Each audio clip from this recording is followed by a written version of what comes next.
Hey mom, how you doing? I'm doing well, Lindsay. How's your day going?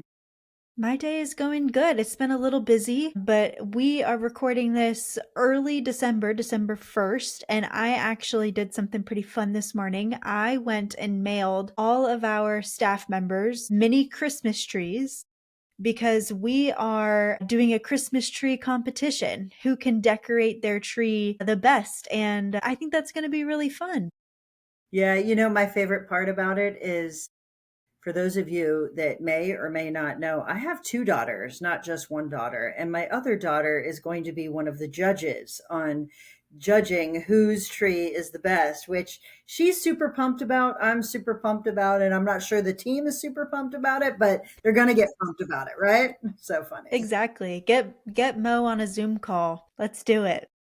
She's going to love the Zoom calls. For those of you that don't know, she does do Zoom calls, but not for business. She does them on a weekly basis, but she's never actually gotten on the calls with the Zoom unless with the team, unless she's bringing me lunch and happens to be on screen when she doesn't actually intend to be on screen. So this will be new for her and a little different. So I love that she's getting into the holiday spirit with us, and I know that she'll be a fantastic judge, and I can't wait to see what the team comes up with.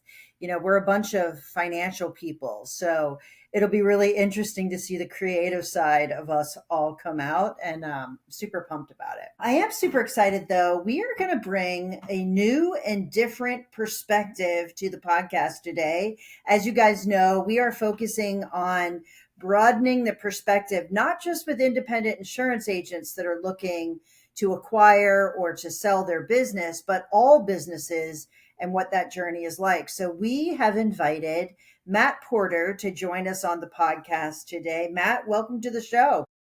Oh, thanks for having me. I appreciate it.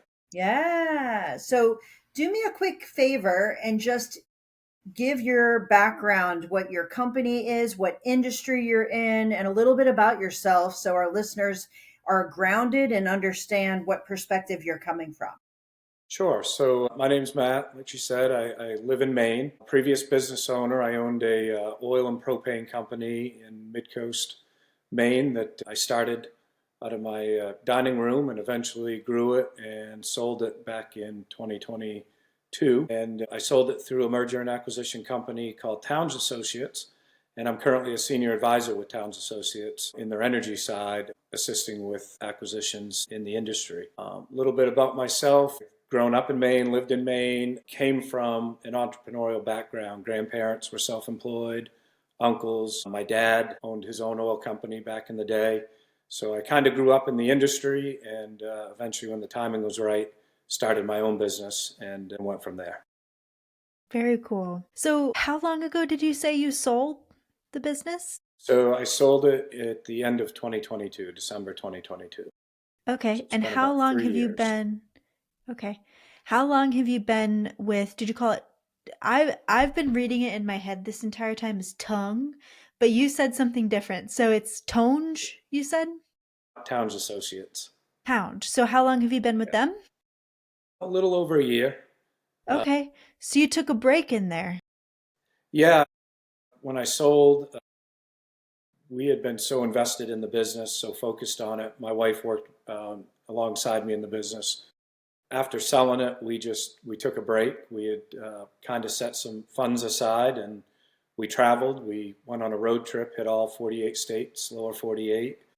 Whoa. Visited family, friends, things that we've had to say no to during those years when we were really busy and business focused. And we've been able to say yes to. So we've been to weddings and birthday parties, and we just visited folks around the country and took a nice break. So it was really nice. That's I really love fun. that you said you started it at your dining room table because I can tell you many of our listeners have done the exact same thing. They also, many of them come from a long line of entrepreneurs, and maybe their business they're in today isn't their first business. So Sure. let me ask you um what led you to think that that was the year that was right for you to sell? Give me an idea of how you and your wife decided, we're probably going to take a look at this because it sometimes you take a look and you don't do it, but what made you approach that? So this was the second time we had taken a look. A couple of years before we sold it, we also kind of started entertaining the idea. And really the reason why is during COVID, when many businesses suffered, our business exploded because everybody was going home to work. So we were getting phone calls, hey, can you add heat to this room so I can work out of it? Our delivery trucks became much busier just because people were working from home. And when you're home in Maine, and you have your thermostat at 62, it's hard to type on the computers. We had a lot of folks reaching out to us. We got really busy. At the same time, we had kind of hit our peak with employees, and it was getting extremely competitive in our area. Unfortunately, the industry, trade industries, and I think this is nationwide, have really suffered over, say, the last 2 decades with the push to have everybody go to a 4-year school. So we started losing a lot of people in the trade industries to that. And as people retired out, we didn't have enough young folks backfilling. So I kind of got to the point where I was working in the winter 6, usually 7 days a week, and on call 24. So even though I wasn't in a truck delivering or in a van working on service calls or installs per se, I found myself in a truck delivering on weekends and nights. I was in vans helping out the techs, and I was still trying to run the business. So that got me thinking, maybe if we can't hire, maybe I need to look at a company that's bigger, that has more resources, that can meet our customers' needs. So we took a look at it, we met with Jeff and JT, decided it wasn't the right time. But we learned a lot of information about who we were, what we could do with this business, and we kind of pushed that decision out a year and a half. And it should be noted that it was a family business. So on top of a lot of folks that weren't family, we had our four out of our 5 children working there with us. Wow. Wow. So it was a tough decision, and we met with the kids to see if they had interest in taking over the business. It really boiled down to the business was growing at such a rate that they weren't comfortable taking it over. Just felt like it would be a tremendous amount of pressure in the early 20s to take this over. So in 2022, early 2022, we reached back out to Jeff and JT and got the ball rolling to start looking at a possible sale. So I have a question. Sure. You kick the tires, and I Mm-hmm. mean, this sounds so familiar to so many businesses that I work with, but you kick the tires and you said you learned a lot about yourselves. In that period of time that you decided that wasn't the right time, did you do anything specific with the business to maximize the value from things that you learned as you went through the process of working with the broker? Because obviously I'm assuming they valued your business, they gave you some information and educated you on the market. What were some of the actions that you took, or were there any? So the initial meeting with them, we talked a few different times. We talked about how the business would be valued, et cetera. We didn't go through the whole process with them, but those are good questions. So early on in my career with this business, I tried to align myself with different folks in the industry. And actually one of my old college roommates also is in the industry, and his dad has owned a business for over 50 years in the industry. So he became a mentor to me, and we started meeting, I would say quarterly would be probably pretty accurate. And we'd sit down, have a meal, chat about what's going on. And from him, I learned, when he's out purchasing businesses or looking at businesses, what was important to him. And I started focusing on those things early on. So in our industry, it's all about customer retention and touch points. So, we want to get them on an automatic delivery. We want to be able to do their service work for them. If they use propane, we want to have propane. If they own a business, we want to be touching their business as well. So I started working on those long before I met Jeff and JT. They reinforced how important it was to continue to grow our percentages in propane and automatics. But I would say in that 1.5 year time frame between when I met with them the first time and the second time, we just continued to focus on those metrics. We didn't necessarily make any changes. We just knew we were pointed in the right direction and to stay focused on those. Yeah, it's super good. Which, for many people, they don't have a mentor. It is unusual in some industries to have people that are quasi competitors actually help each other. That is not Right. true in the industry that we're in. But I came from the tech world, and I can tell you there's never been another tech company that came and mentored us as we were going through our IPO process. Right. That's unusual. So good for you that you had that. What about your kids? You know, I'm thinking of an agency that I worked with that had unbelievable potential, but the timing and the debt that would have been required in order to take on a business, to be a competitive buyer, even to be a not competitive buyer and just having an internal transition, sometimes is overwhelming to someone who's at the beginning of their career, especially when it's a fast growing company. Tell me what that conversation and process was like, and were there any that contemplated it, or how did they make that decision, I guess is the Yeah, question. that's a good question. So initially, before we even talked to Jeff and JT the first go around, we met with three of the kids. At the time, three of our boys were working there, all in the service department. Our daughter later joined on the customer service side. But that first meeting, we kind of sat down and I said, hey, I need some help with this business. You guys come in, you punch the clock, you do your job, you're very good at it, but then you go home. And if you want to own this business someday, you need to start, sticking around and learning the ins and outs of how to run this business and put in those extra hours and start helping on the growth side. And they were all for it at the time, and they got into that, started seeing that side of the business, and what it entailed. And ultimately, they weren't really interested at that point, so we kind of backed away from it. That's when we had our first meeting with Jeff and JT. During that first meeting, Michelle and I asked them, a lot of questions about the sales process and how this would work and what would happen to the kids, what are their thoughts. So most businesses right now, because of the hiring crunch in the trades industry, are not letting people go.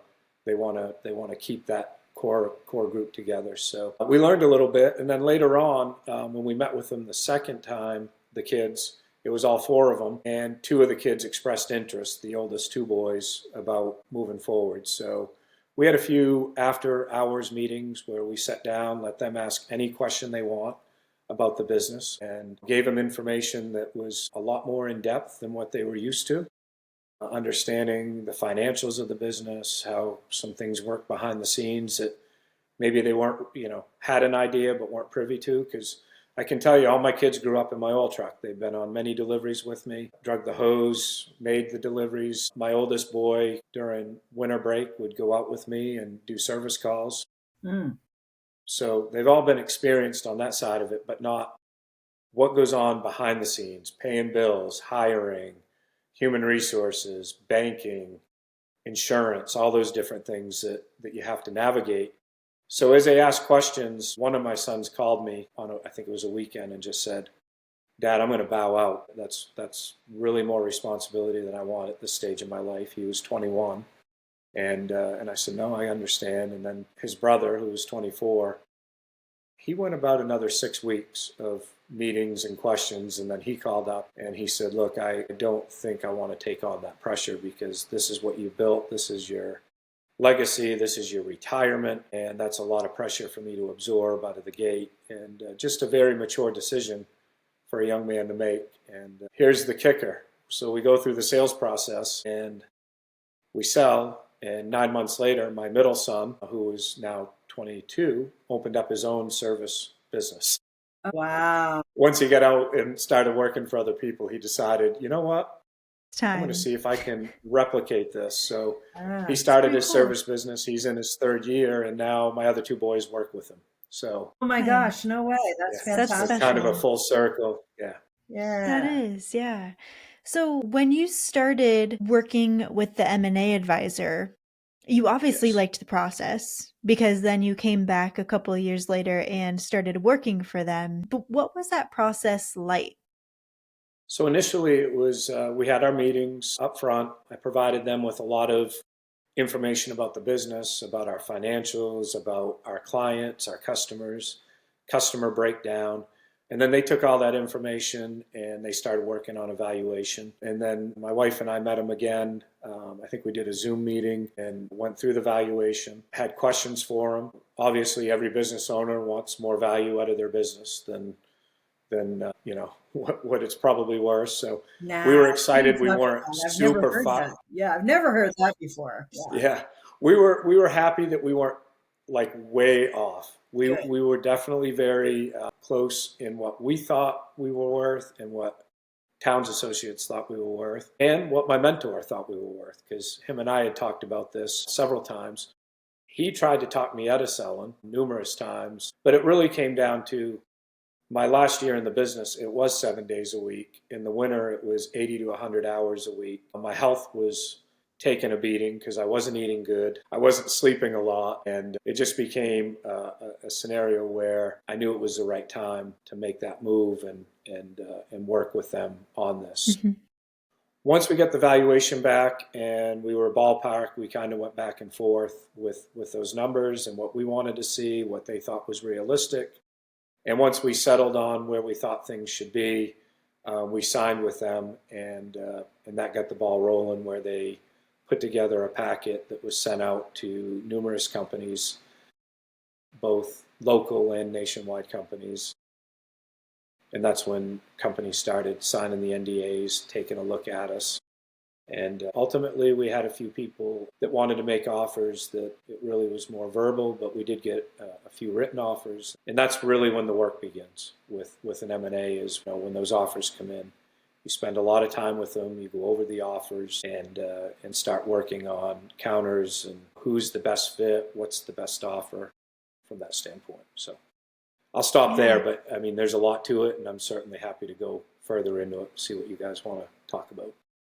Yeah, I mean, it sounds like they really did a lot of due diligence with you guys up front to figure out what you wanted and what was important to you. Did things like your kids working for the company come up during those offers? Like, what were the things that were most important to you? And then what did you end up getting at the end of the day? Yeah, so obviously making sure our employees, not just our kids, but we were a small business, and we were very, very picky about how we hired, because every hiree that came into Tidewater Oil, we wanted them to be an extension of our family. We were running this as a small business, so we all got to know each other extremely well. So part of it was making sure that each and every person had a seat at the table, that they would be represented and taken care of.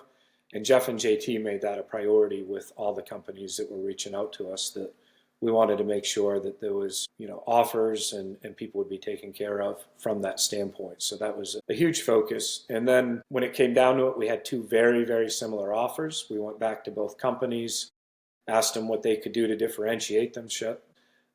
We also had a property holding LLC, so we owned some properties. One of them was managed, or one of them we rented space from. When we sold the company, we still owned the property. So one of the companies came in and said, "Hey, we'll offer you a 10-year lease to be in that building." So some perks came back from that. That's kind of where it went. But to your point, Jeff and JT, they learned our business inside and out. And people have always asked me, why would you pay that fee? Because in our industry, we get newsletter after newsletter, magazine that just says, "Call this number, you can work with us direct, skip the fee." Mm-hmm. And the reality was, I just did not have the time, the bandwidth, the headspace to be dealing with 4 or 5 companies trying to manage this process. And what Jeff and JT did is they learned my business inside and out. They represented me. They answered a lot of questions without coming back to me, because they knew my business.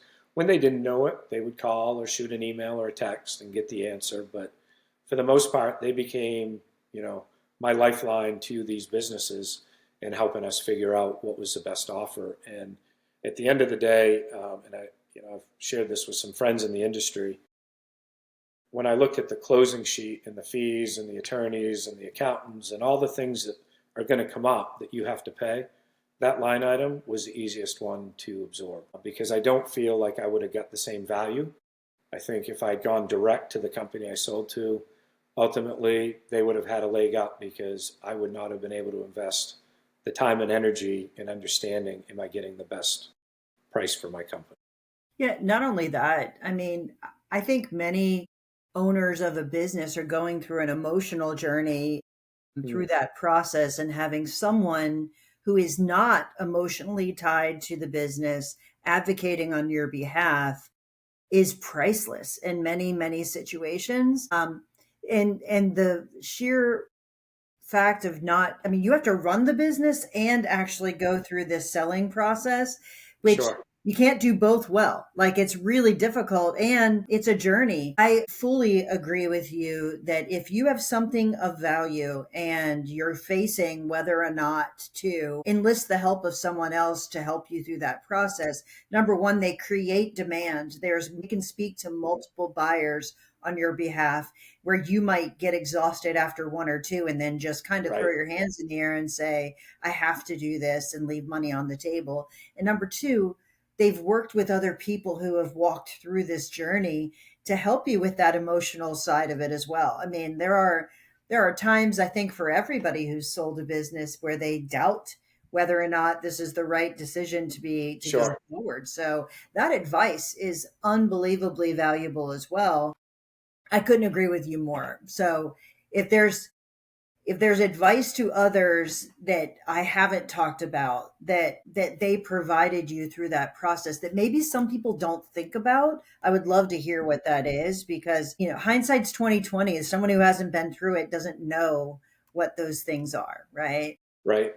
No, that's great. And I can't speak to every M&A company out there, but I will tell you, Jeff and JT, out of the gate, I told them I wasn't looking for high pressure because to your point, I still had to run the business and that was my focus. And this was going to be done on the side. It was going to be nights. It was going to be weekends. It was going to be, midday meetings that I could sneak in here and there. There was going to be a lot of things happening. So they became more than just advisors to me. They became part of our team, part of our family, and I could reach out to either one at any time with questions or concerns. And I will tell you, to your point, when you're selling your business, you go through a whole range of emotions. I alluded to it early on, but I started this out of my dining room table and started growing this business, and it was my life for 16 going on 17 years.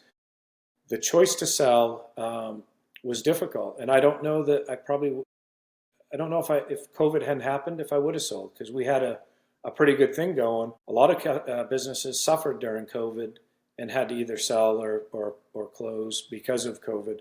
We were the exact opposite, but it also had a negative impact on us because keeping up with that growth became very difficult for everybody at our company. So these two stepped in, became, like I said, part of the team. And that's what you want. You want somebody that's going to treat you like they're part of your organization versus being an outside person that really doesn't care about you, doesn't worry about the company. So, Just Matt, kind of understand. what made you want to come back and work for them um, after selling, right? Because you probably just could have kept on going to more places. I know you went to 48 states, but there's two more. There's plenty of other countries out there for you to go visit. You could have just Sure. been a nomad the rest of your life. What made you want to come back and work, and then specifically work at this company? Yeah. So when I was getting ready to sell, a friend of mine had sold a tech company. He provided computer services in our area, worked with like local businesses, hospitals, etc. He had sold about I think 6 months ahead of me. And when we were getting ready to sell, fortunately, we were able to hire him to help us out on the tech side of the sale because there was a lot that had to happen. And he kind of gave me some very good advice. He said, have a plan and work your plan because you're going to go from 80, 90, 100 hours a week, never turning the switch off. Even when you're not working, you're thinking about it, to you're going to wake up and there's going to be nothing there.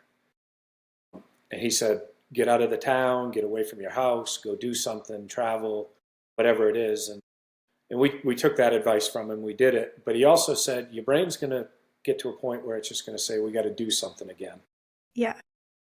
You know, eventually JT reached out to me, said, hey, I know you've traveled, you've done a lot of different things. Are you ready to do something again?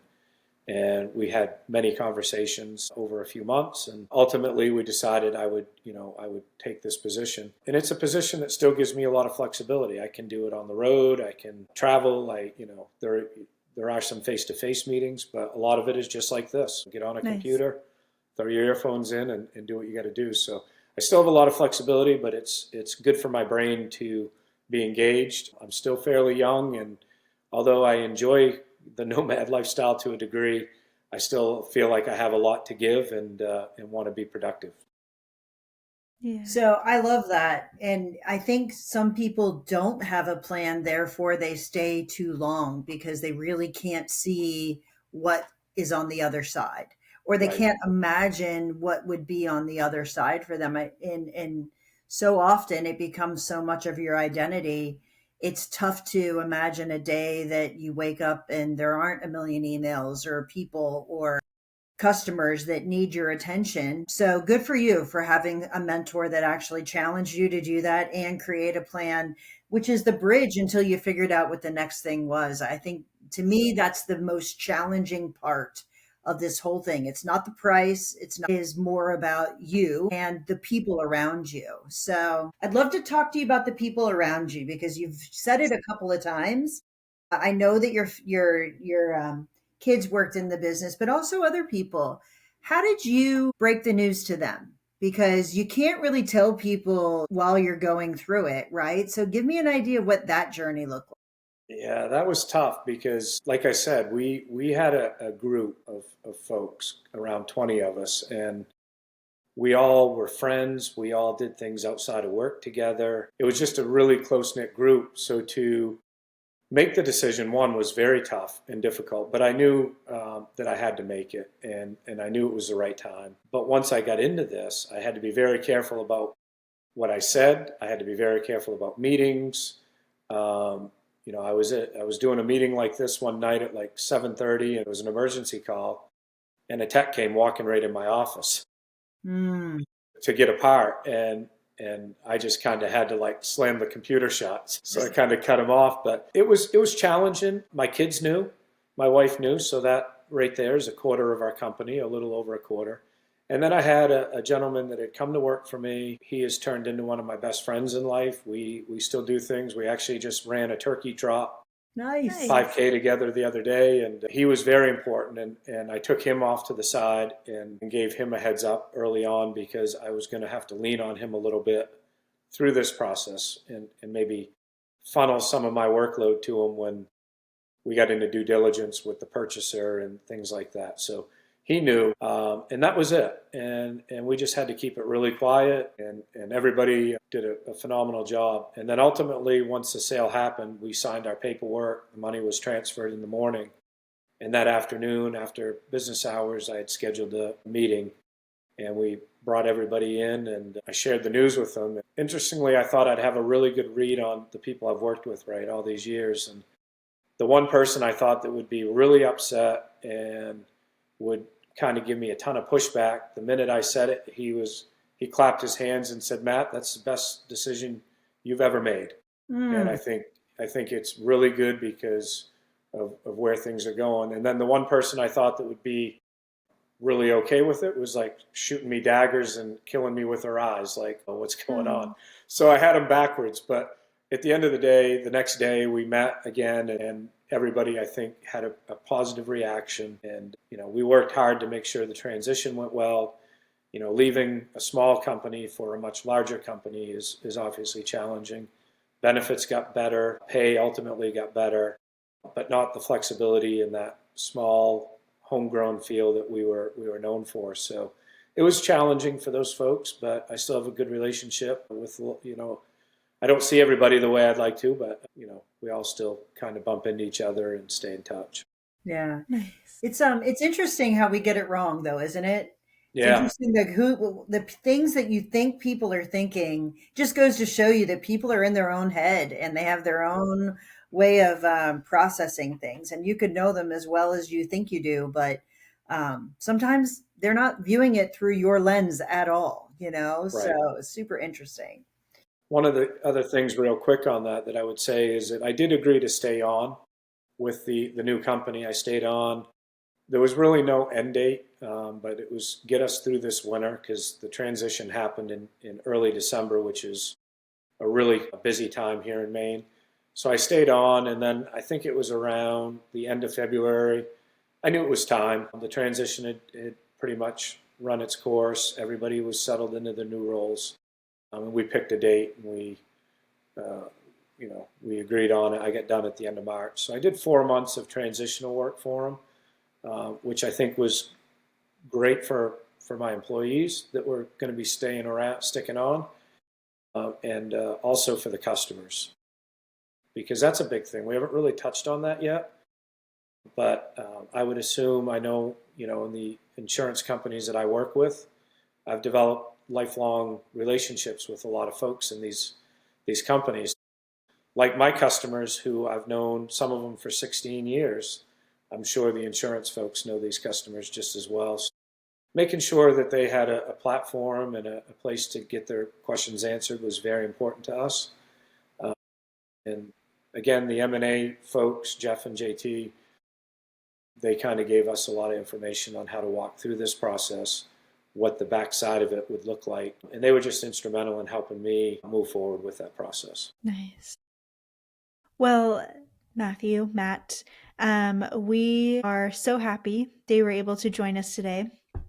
And I really enjoyed hearing your story. It's hard sometimes when you only know one industry, right? What happens in one industry. Realistically, your story is very similar to the stories of insurance agencies, which are our customers that we work with. So it's refreshing to hear, hey, this is very similar to your industry or another industry maybe that we'll have on the podcast next. And just hear what you went through, how you handled different situations. It's all very similar. So it's refreshing to hear, and thank you so much for coming on and sharing with us today.